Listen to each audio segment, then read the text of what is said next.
তো দেখো বন্ধুরা, হসপিটালে যাকে দেখতে পাচ্ছ অ্যাডমিট আছে বেডে, উনি হলেন আমার হাজব্যান্ড।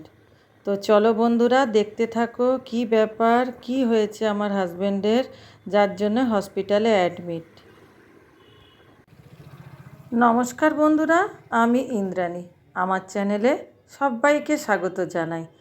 তো আশা করি বন্ধুরা বুঝতেই পেরেছো যে চোখের অপারেশন হয়েছিল আমার হাজব্যান্ডের। তো এখানে দেখো, মেদিনীপুরের একটি নামকরা hospital, eye hospital, rotary eye hospital. তো এখানে আমার হাজব্যান্ডের অপারেশন করানো হয়েছিল। তো চলো, মেদিনীপুর আই হসপিটালের কিছু দৃশ্য তুলে ধরলাম, যে কিভাবে অপারেশন হয় বা হসপিটালের ভেতরে কিভাবে কোথায় কি করতে হয় সব কিছু তুলে ধরলাম তোমাদের কাছে। তো দেখতে থাকো বন্ধুরা। এই হসপিটালটি আমাদের মেদিনীপুরের বাস টাউনে অবস্থিত। এই যে রাস্তাগুলো দেখছো, এগুলো হচ্ছে বাস টাউন। হসপিটালের দুপাশে দুটো রাস্তা আছে, দুটো রাস্তা দিয়েই যাওয়া যায়।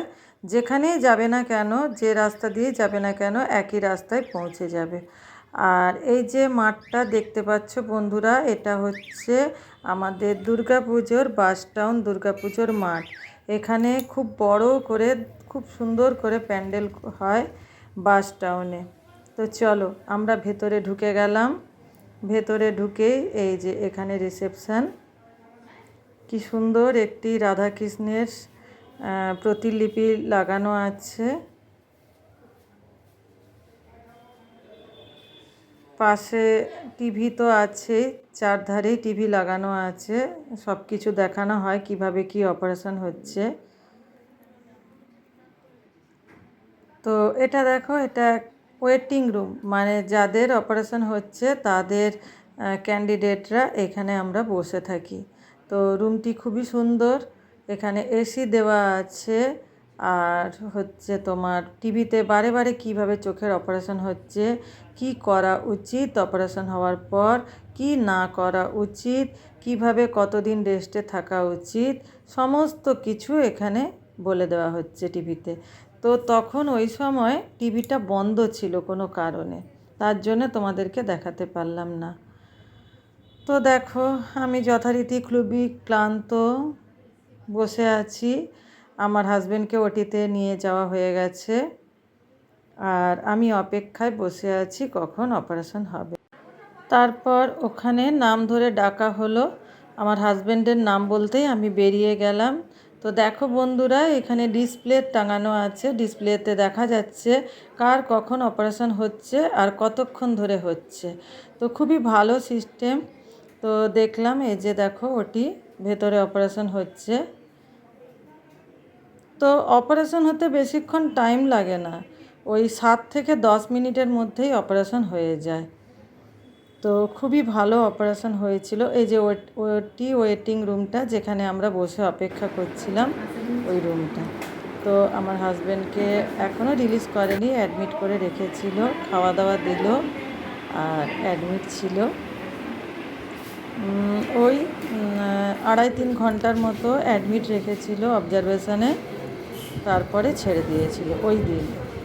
তো দেখো বন্ধুরা, নিচে আই হসপিটালের নিচের অংশটাও তোমাদেরকে তুলে ধরলাম। যারা প্রথম চোখ দেখাতে যায় তো তারা এখানে প্রথমে চোখ দেখায়, তারপরে দোতলায় অপারেশন হয়। তো চারিদিকে ডিসপ্লে টাঙানো আছে, কার কি নাম, কত নম্বরের নাম, কিভাবে কি ডাকা হবে, সমস্ত কিছু দেওয়া আছে। তো সবাই সবার কখন কিভাবে দেখতে হবে, কখন কিভাবে কার নাম আসবে, সেগুলো সব ডিসপ্লেতে দেখতে পাবে। এই দেখো বন্ধুরা, হাসিও লাগছে, কিন্তু কি করবো, চোখে অপারেশন হয়েছে, আমি বলছি ভিলেনের মতো লাগছে তোমাকে, এই নিয়ে হাসাহাসি হচ্ছিল। তো আমার ভাসুর এসেছিলেন আমার হাজব্যান্ডকে নিয়ে যাওয়ার জন্য।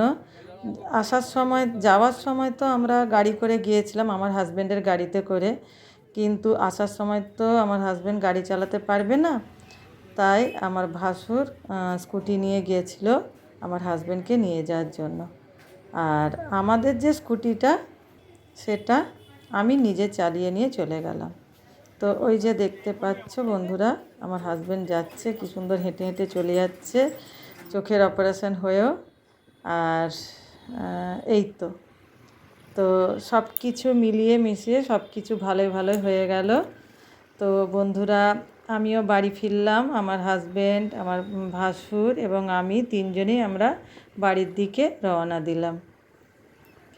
তো বন্ধুরা, ভিডিওটা যদি একটুও ভালো লেগে থাকে তো প্লিজ সাবস্ক্রাইব করে পাশে থাকবেন আর লাইক কমেন্ট শেয়ার করে দেবেন। ধন্যবাদ।